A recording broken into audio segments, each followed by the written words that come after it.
ये बड़ी इंपॉर्टेंट बात है कि चाइना के वजीर खारजा कल इंडिया आ रहे हैं। अच्छा, G20 समिट में शिरकत, G20 का इजलास हो रहा है, तो G20 में चूंकि चाइना भी है और रशिया भी है और अमेरिका भी है, तो सेक्रेटरी ब्लिंकन भी पहुंच रहे हैं वहां, और साथ ही चाइना के वजीर खारजा भी आ रहे हैं और रशिया के भी आ रहे हैं और बाकी मुल्कों के भी आ रहे हैं। और खबर यह है कि मूडीज की नई रेटिंग आई है और उस रेटिंग में पाकिस्तान को मजीद डाउनग्रेड कर दिया गया। पाकिस्तान को कैसे डाउनग्रेड की गई है? पाकिस्तान की रेटिंग वो हो गई है CAA3। आपको लगता है कि अगर इंडिया के साथ हमारे टर्म्स बेहतर हो जाएं तो पाकिस्तान के मसाइल कुछ हद तक बेहतर हो सकते हैं? और इसमें यह बताया गया है कि बहुत खतरा है डिफॉल्ट का भी और काफी कुछ तशवीशनाक सूरत हाल है। सर, बड़े अफसोस के साथ कहना पड़ रहा है कि इस मुश्किल वक्त में कोई मुल्क भी हमारी मदद करने को तैयार नहीं। जय हिंद दोस्तों, भारत की अध्यक्षता में बुधवार से G20 देशों के विदेश मंत्री की 2 दिवसीय बैठक शुरू हो रही है। बैठक में हिस्सा लेने के लिए विदेशी मेहमान लगातार दिल्ली पहुंच रहे हैं। रूस के विदेश मंत्री सर्गेई लाव्रोव भी मंगलवार रात दिल्ली पहुंच गए हैं। इसी के साथ अमेरिका के विदेश मंत्री एंटनी ब्लिंकन भी हिस्सा लेंगे। भारत G20 की अध्यक्षता उस समय कर रहा है जब रूस और यूक्रेन के बीच जंग छिड़ी हुई है। युद्ध को 1 साल पूरा हो चुका है। माना जा रहा है रूसी विदेश मंत्री सर्गेई लाव्रोव बुधवार को भारत के विदेश मंत्री एस जयशंकर के साथ द्विपक्षीय मीटिंग कर सकते हैं। दोनों के बीच रूस यूक्रेन युद्ध को लेकर भी चर्चा हो सकती है। दिल्ली में होने वाली 2 दिवसीय बैठक में चीनी विदेश मंत्री किन गैंग भी भाग लेंगे। इतने सारे देशों के विदेश मंत्रियों को भारत में देख पाकिस्तान सदमे में है।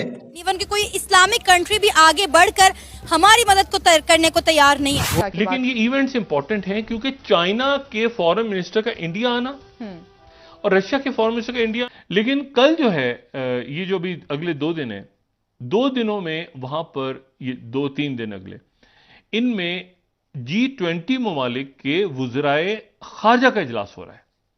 अच्छा, अब G20 ममालिक कौन से? अर्जेंटीना, ऑस्ट्रेलिया, ये हम लोग दिखा सकें G20 countries, Brazil, Canada, China, ये हम बात कर चुके हैं कि 19 मुल्क और 1 EU, और यूरोपीय union, France, Russia, Mexico, Japan, ये सारे जो मुल्क हैं ये G20 का हिस्सा हैं।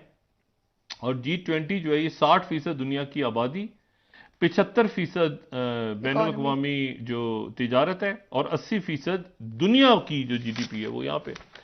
लेकिन ये बड़ी इंपॉर्टेंट बात है कि चाइना के वजीर खारजा कल इंडिया आ रहे हैं।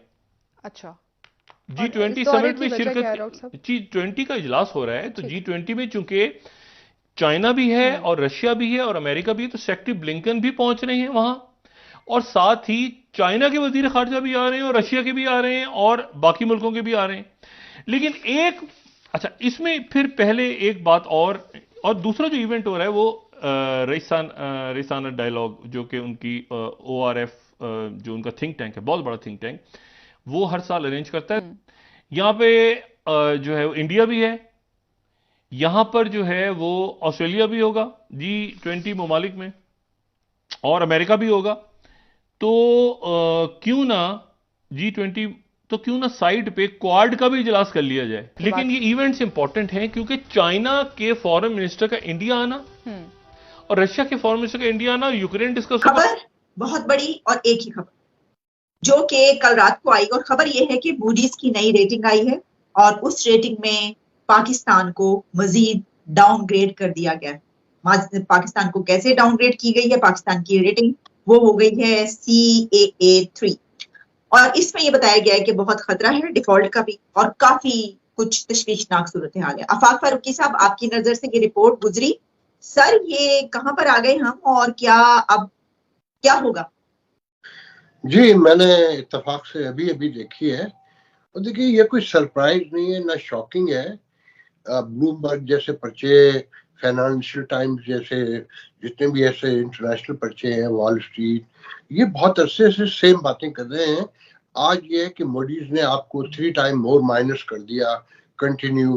अच्छा, मुझे तो हंसी आती है अब कि हम कितने बेखबर हैं कि जब सेकंड टाइम अभी कोई मंथ अगो मेरे ख्याल में मूडीज ने माइनस किया, तो इसाक डार कह रहे थे कि ये तो इनकी बड़ी अजीब हरकत है, इन्हें हमसे पहले बात करनी चाहिए थी, जब उनका दिमाग कुछ ज्यादा ही खराब था।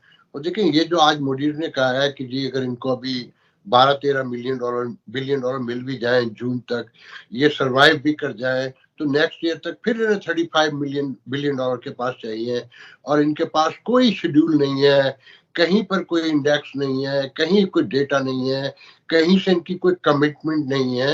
तो डिफॉल्ट का खतरा गुज़िश्ता 4 मार्च से जब से सागदार आए हैं, जो मुझे याद पड़ता है मुफ्ता जब थे एंड था, तो उस वक्त तक चीजें लगता था कि सही पॉजिटिव डायरेक्शन में जा रही है, मगर इनके आने के बाद तो मुसलसल ही फोरकास्ट की जाती रही है। ये बिल्कुल भी नई नहीं है, हम लोग नहीं समझ पा रहे हैं, दुनिया हमें बहुत दिनों से बता रही है। अच्छा फिर देखें ना, आपकी सिचुएशन ये है कि आपके कंटेनर, आज सुप्रीम कोर्ट ने भी कहा कि सिचुएशन तो आपकी ये है कि आपके पास ज़र मुबादला के ज़खायर ही नहीं है, कोई पैसे ही नहीं है। इस वक्त पाकिस्तान अपनी मुआशी बहाली की जद्दोजहद में लगा हुआ है।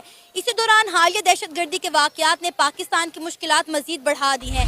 पाकिस्तान के प्राइम मिनिस्टर शहबाज शरीफ का कहना है कि जब तक पाकिस्तान अपने अंदरूनी मसाइल हल नहीं कर लेता, कोई भी मुल्क पाकिस्तान की मदद करने को तैयार नहीं है। हमारा हमसाया मुल्क भारत, उसकी कई जमातों की तरफ से पाकिस्तान को मदद की ऑफर की गई है, लेकिन पाकिस्तान की गवर्नमेंट की तरफ से कोई रिस्पॉन्स नहीं दिया गया। इसी सारे मुद्दे पर आज हम बात करने वाले हैं पाकिस्तान की अवाम से, तो आइए चलिए हमारे साथ। अस्सलाम वालेकुम। वालेकुम सलाम। आपका नाम? मेरा नाम बख्तावर अली। बख्तावर अली, आपको पता है इस वक्त पाकिस्तान अपनी तारीख के बदतरीन मुआशी बहरान से गुजर रहा है।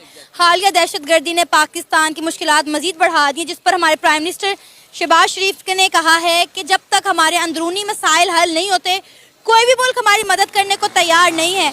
तो आपको क्या लगता है कि हमारे अंदरूनी मसाइल हैं क्या? एक्चुअली जो हमारे अभी जो भी इंटरनल इश्यूज हैं, सबसे पहला तो ये है कि जो हमारे पॉलिटिशियंस हैं वो एक साल मिलने को बैठने को तैयार ही नहीं है। सब लोग जो है वो एक दूसरे की टांग खींच रहे हैं, और अभी ये सिनेरियो चल रहा है कि जो पॉलिटिकल इंस्टेबिलिटी है, जब तक ये ख़त्म नहीं होगी तब तक जो है वो कोई भी इशू जो है वो रिजॉल्व नहीं होगा। चाहे वो इकॉनमी को ले लें, चाहे टेररिज्म को ले लें, या फिर मतलब जो भी आप कह रहे हैं कि जो इंटरनल लोकल जो भी हमारी पब्लिक है उसके भी जो मसाइल हैं वो भी इसी के साथ जुड़े हुए हैं। तो जब तक ये काम नहीं होगा तब तक जो है ये मसाइल नहीं हमारे।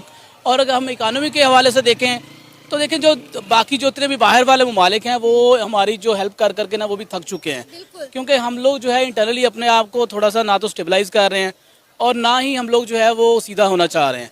सर, बड़े अफसोस के साथ कहना पड़ रहा है कि इस मुश्किल वक्त में कोई मुल्क भी हमारी मदद करने को तैयार नहीं, इवन कि कोई इस्लामिक कंट्री भी आगे बढ़कर हमारी मदद को करने को तैयार नहीं।